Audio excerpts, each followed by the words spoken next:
models and different tone-space models. Also, I'm a co-founder and CEO of AST app. It's a fashion tech app. You can, I will share it with you after my presentation, so you could check it. And today I want to tell you about different scenarios, how you can use AI in your project. So basically, first of all, it's GPT, not only GPT, that's why I put it here. So it's usually three scenarios. It's API, it's cloud, you put it on the cloud, or maybe you rent some like Amazon cloud or Google cloud platform. And the other option is device. I will talk about different benefits and drawbacks and even pitfalls for each approach. So let's start with APIs.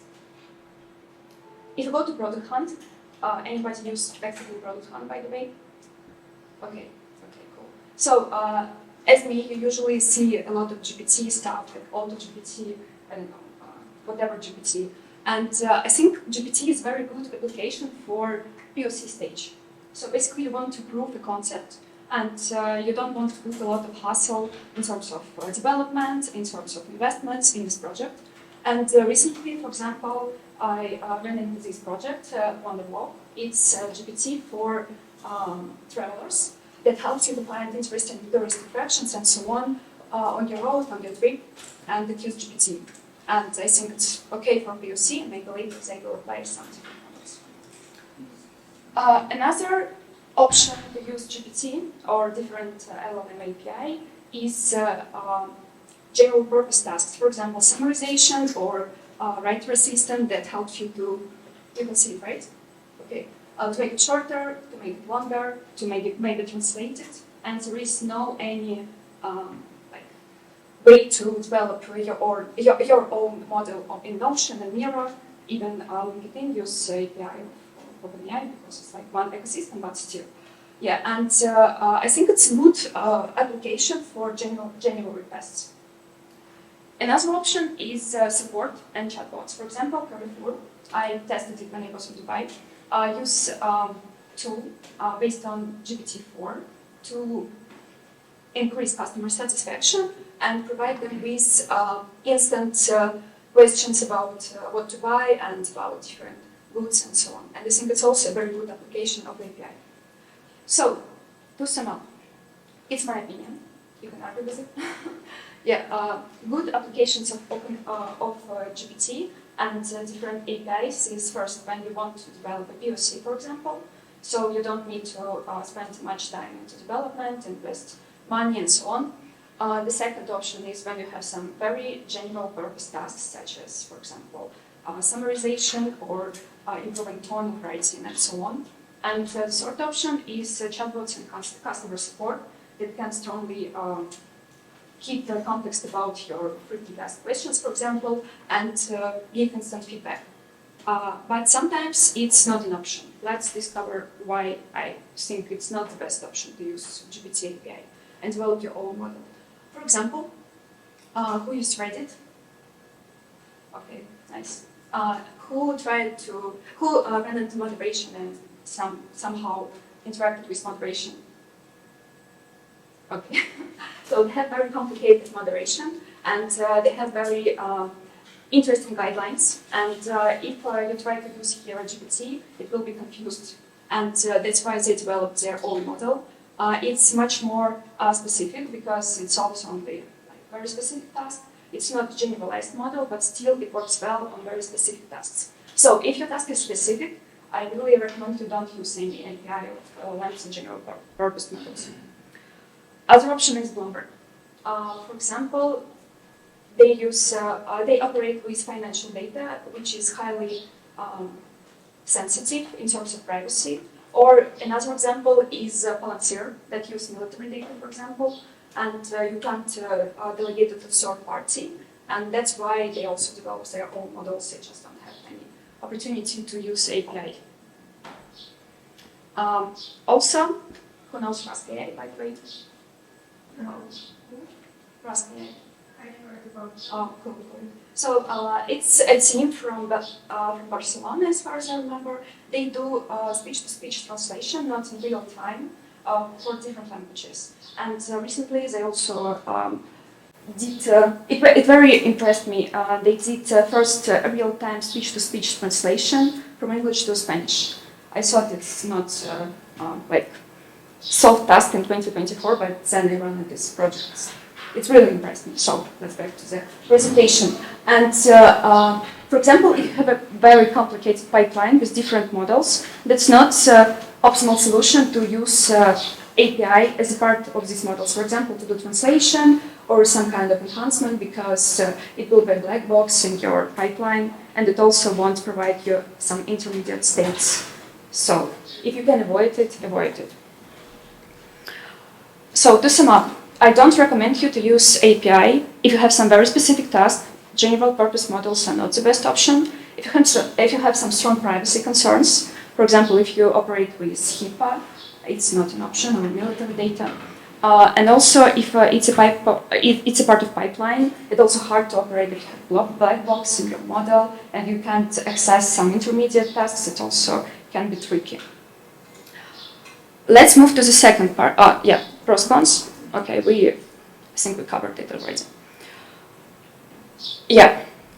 So what are other options? You can use, for example, cloud solutions or on-device models. On cloud, you can use some cloud platforms such as Azure, Google, Amazon, or maybe VastAI if you're okay with not very stable operations. And the other option is your own cloud. For example, if you still have some privacy concerns and you need to store very big and heavy models, your own data center or your own server can be also an option. And the other, on the left side of the screen, you can see all models on device. It's the most, I think, interesting and fancy option you can choose, but it usually involves a lot of hassle because you need to operate only with tensors. It doesn't support a lot of operations, so it's kind of tricky. Let's talk about on device. Oh, sorry, on cloud. So, who knows Sona?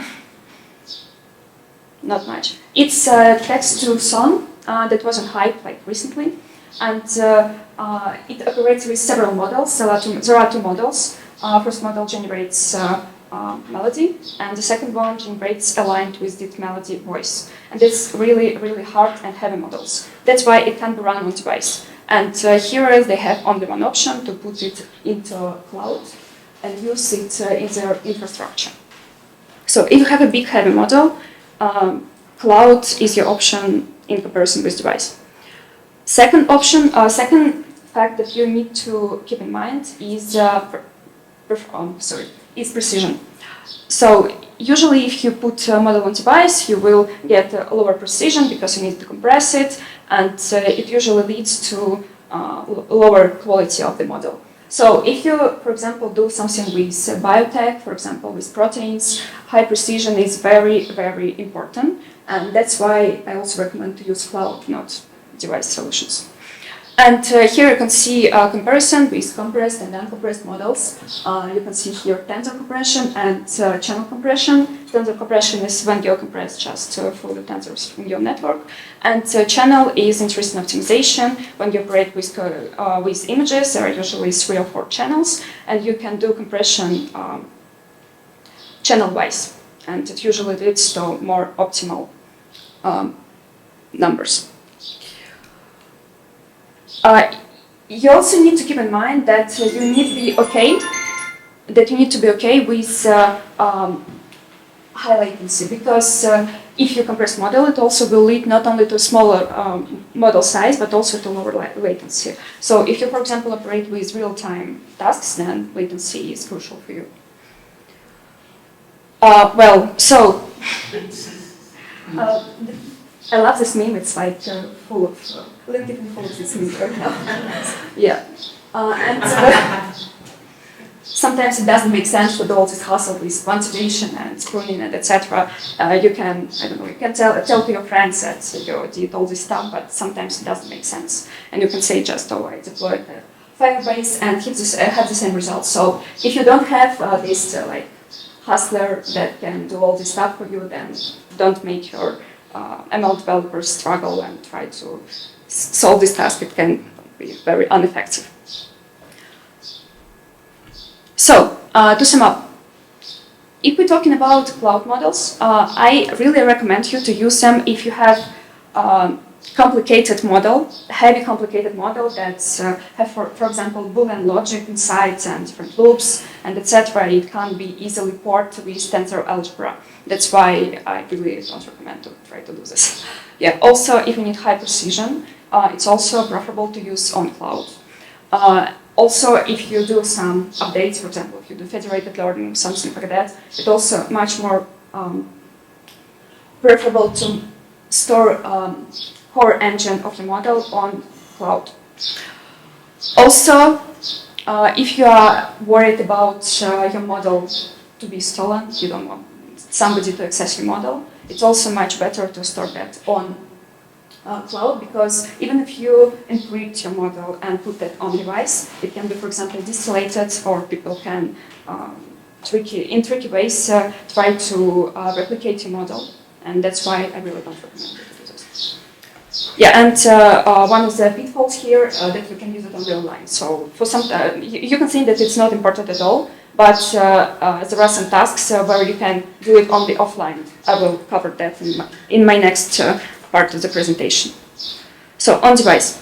When should we use on device? My favorite part, the most fancy part. Yeah, so if you operate with real time, you have a much latency concerns.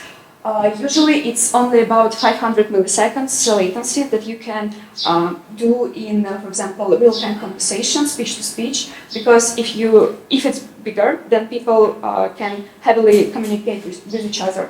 They will wait too much. So, for example, there are some chatbots. There are some bots for Zoom that allows people to translate what they say in real time.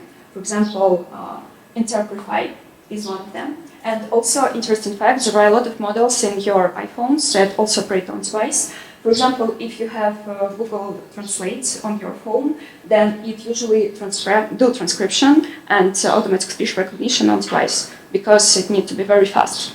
And also it needs to work offline. For example, if you come to some country that you don't have internet still. Some interesting facts about CoreML that I already mentioned, that CoreML, for example, doesn't support any logical operations. So you need to implement that with binary tensors, and it's kind of hassle. Also, it doesn't support, who knows Python, by the way? Python language. Oh, cool. A lot of people. So CoreML doesn't support any Python classes such as dicts, arrays, etc. You need to rewrite everything with standards. So it's also kind of hassle. Yeah, and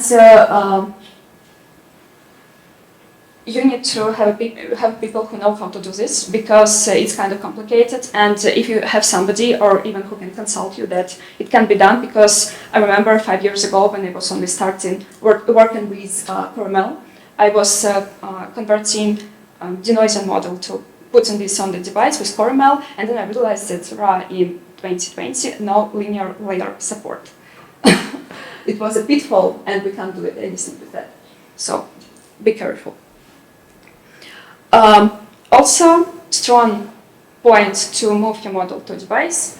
Okay, we can have a discussion about if Siri listens to you when you don't want to or not. But so the point is, they store your, according to what they say, they store your voice profile on device. So when they recognize your voice,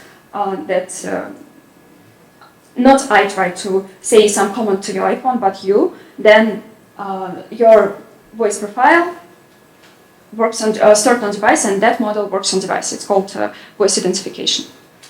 So, and in this case, if you have some strong concerns about users' data, like for example face or different biometry, then it's also a strong point to use it on device. Also, I really love this example, and I really love this company, because it's a company from Cameroon, with team also in Cameroon, that helps people in rural areas in Cameroon, farmers, especially to detect plants with different disease, and choose how to treat them, what pests to use to treat them.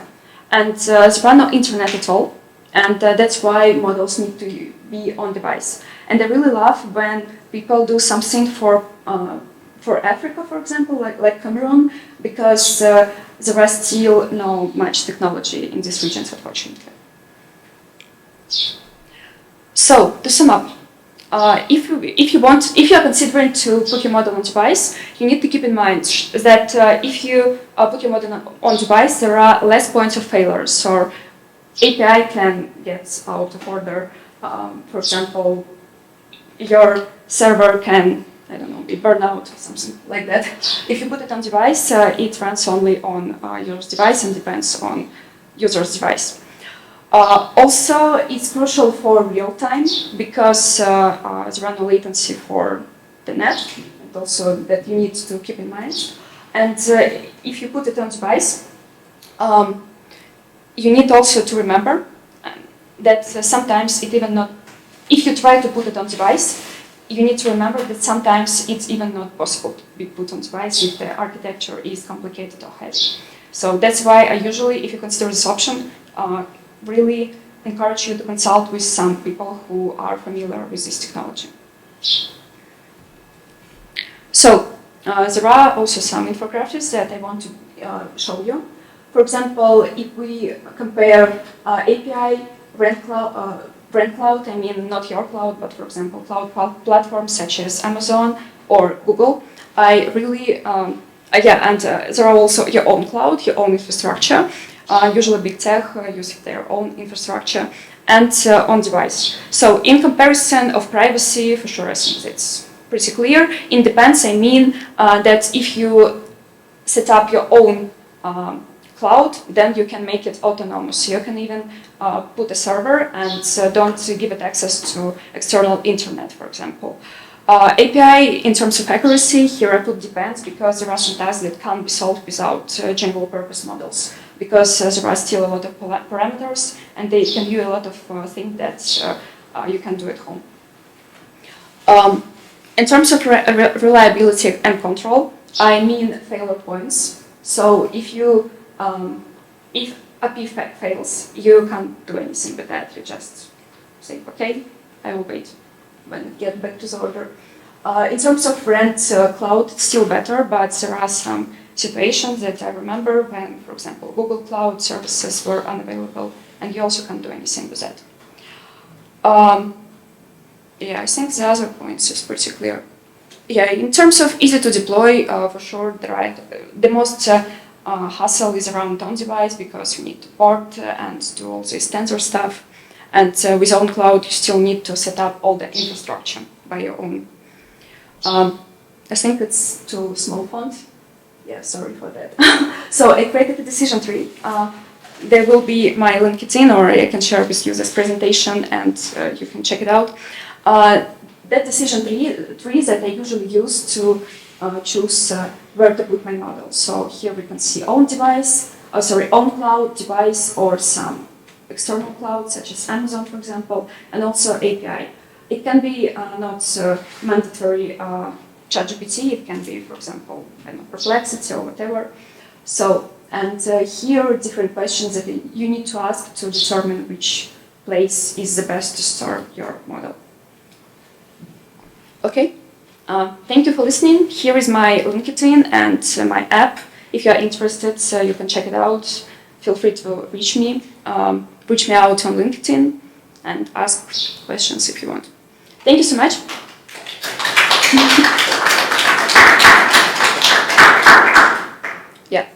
Yeah, you said about clouds, and for example, in the last several years I've worked mostly like a cloud engineer. And usually, if you find a solution, you want to save yourself in the context of some legal risks, and that's why people usually want to use cloud, because you have a signed contract that if something happened, and usually clouds have some SLA. If something happened, they will be responsible for that, not you. So you said that Google had they go down for some time, right? It had shut down, and this is a good one because it's their problem. It's not your problem. If your clients come to you, say, "This is Google issue, please." They're responsible. So. Yeah, I understand what you're talking about. The previous company, one of the previous company I was working in, called Make. It's an app that helps musicians to make music through app, just through your phone. And it was a situation when I created for them some model, and it was shipped on Google Cloud. It wasn't Firebase, it was many time ago, and it was still just an instance on Google Cloud. And something happened, and it was shut down, and we didn't even know about that because before our users didn't start to reach us out and say, it's not working, it's not working. And they start leaving us different comments on App Store that that's not working, it's scam. It was kind of bummer, yeah.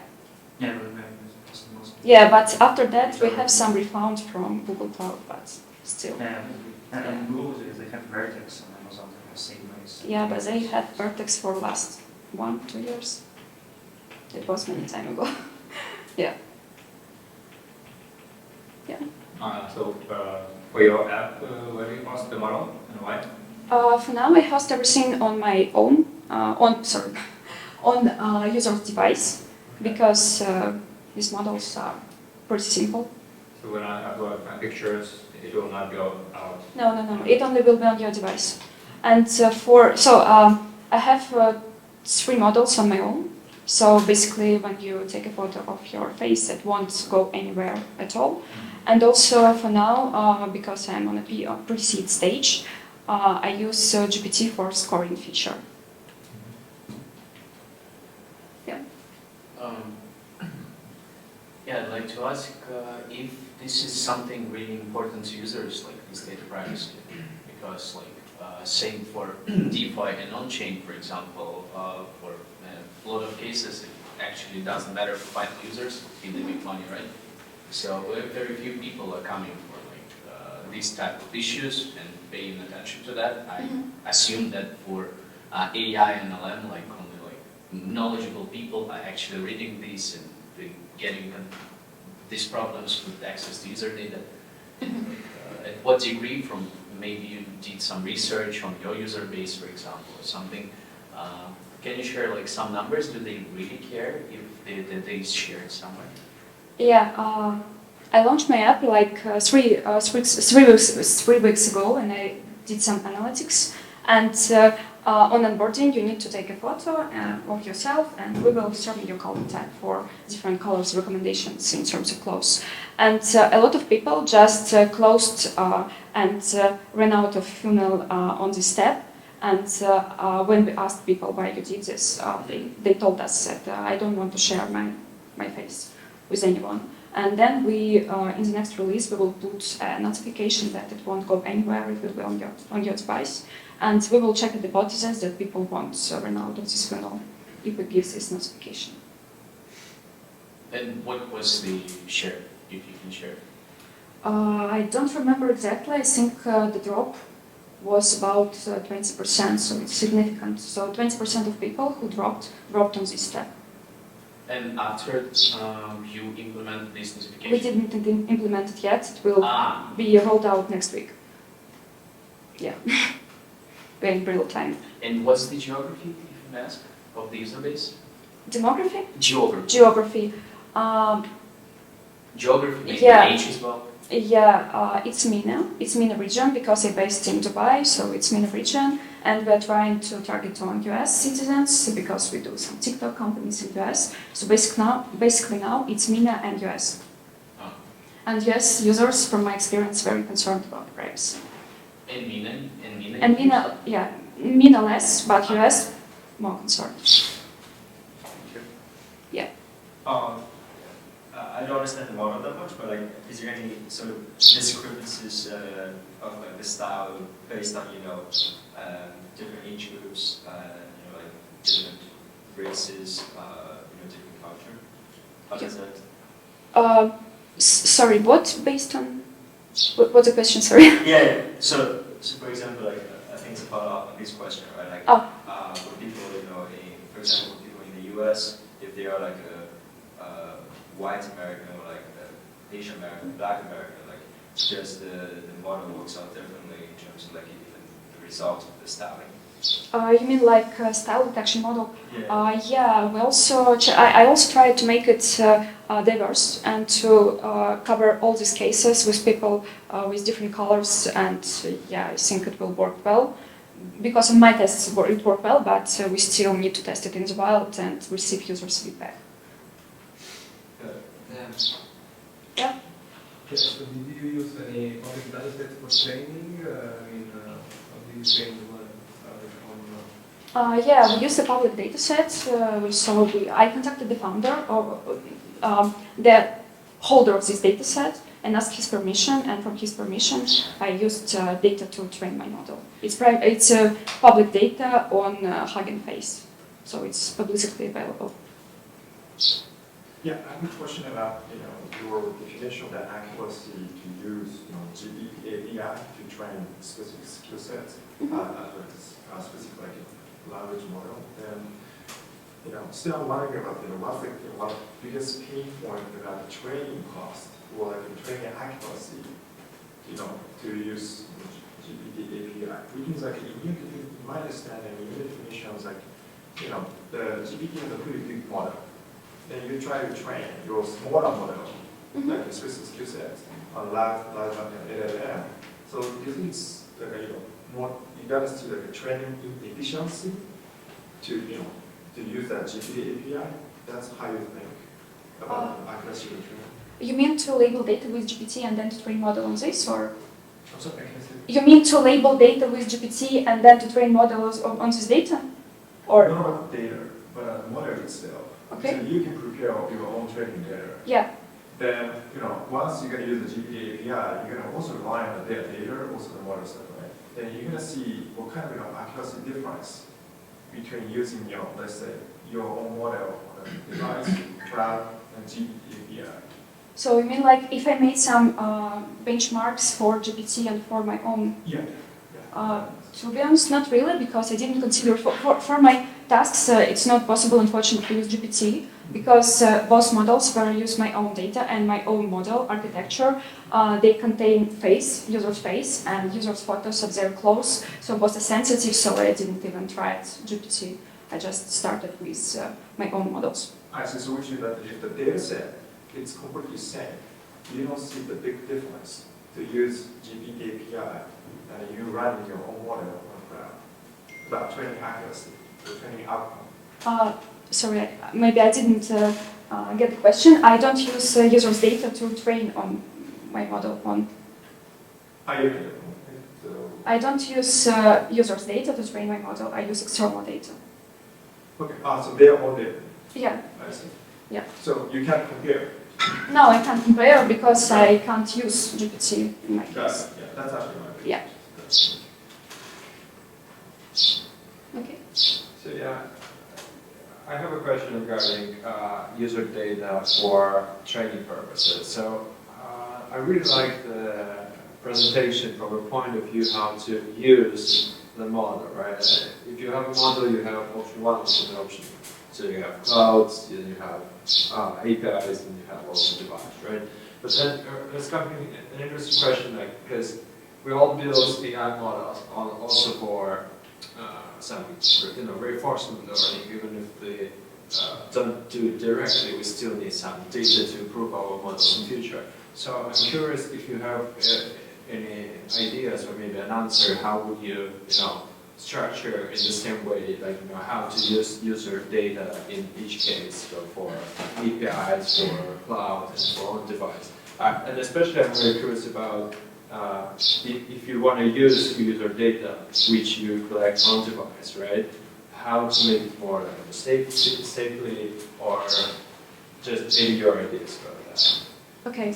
Yeah. So there is a pretty theoretic but still existing approach called federated learning. For example, when you try to fine-tune, do a small step, do a small adjustment on each device, then you collect all the devices, the adjustments you made, and then you put this to your cloud model, and this way you can stay updated about all these small adjustment that was made on the devices, and then you accelerate them into the Do they cloud. train specific weights for different models on device, and then they combine these weights? Or? Kind of, yeah. Yeah, and there is also active learning. Are we running out of time? No. Yeah, I will just quickly say that there is also active learning. Do you know this approach? A bit. That's when, for example, in support, customers, for example, you bet some comments saying they are toxic, but they are not toxic at all, and then user can argue about this comment. For example, it was publicly published in some groups on social media or social network, and then you can relabel them manually and then fine-tune your model with these hard examples for model. So, yeah. Thank you for an interesting presentation. Thank you. Could you provide some predictions on the speed of growing of all models? We see existing big models like GPTs. Do you think that there will be growing of more such kind of own models market in the world to compete with these big models? And by your assumption, there is a huge potential for such kind of competition. Because mostly they are saying that there will be only big models, but based on your assumption, it looks like that there will be also a place in the market for own models to compete with such kind of big agents. Yeah, got it. Thank you for your question. I think that there are a lot of opportunities for people who are not really familiar with to enter the market because they can use LLMs, and it gives a lot of market growth, and generally the market getting bigger. But I believe that if you have the specific knowledge about small models, about custom models, then you can solve the same tasks, but simpler, more optimal in terms of resources. And I think that it still be very, very important to the market because it gives a very cheap way to reach the same tasks. So for sure, market will grow, and mostly because there are a lot of my friends, for example, who even don't know anything about AI. They now enter the AI market, they do AI projects and so on. But talking about optimization and talking about deeply scientific projects, I think it's very important to develop your own models. Yeah. Okay, so I would just add a small comment and then we'll Okay. Small comment is that there are some niches where unit economy in the market build is in that way that you have to use on-device models. For example, like these photo editors. When they launched Stable Diffusion, then there was this hype with Prisma, PixArt, and whatever these apps. Then I heard many stories from my friends who work there that at like end of the quarter, like you have like huge viral effect, and everyone uses it, but then you see your server costs, and you are actually like not earning money, but burning money. Yeah. And you need to, yeah, so it depends on the market. If you're doing this entertainment market, you have to do it on device. No. You have to, Thank you, Nadia. Thank you.